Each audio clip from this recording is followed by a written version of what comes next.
Alright, here's where the difficulty comes with Mishimoto's oil cooler design for the ND2.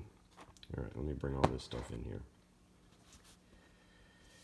So what you're supposed to do is, after you've removed the OEM adapter bolt and the oil cooling device, what you're supposed to do then is take this double male adapter. Notice how thin the hex faces are, the hexagonal faces are on this.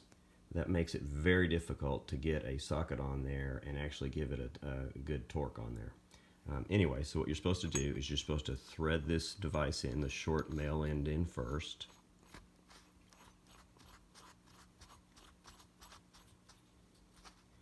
And then torque it down to, I believe the specs say 12 foot-pounds, if I remember correctly. I'll have to look that up to be sure. Then, of course, just like on the ND1, you take the spacer plate, put it on there, gasket towards the mating surface.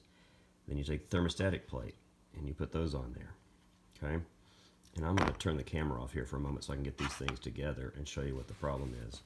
The problem arises with this piece right here. This is the problem piece right here. Camera off for a moment.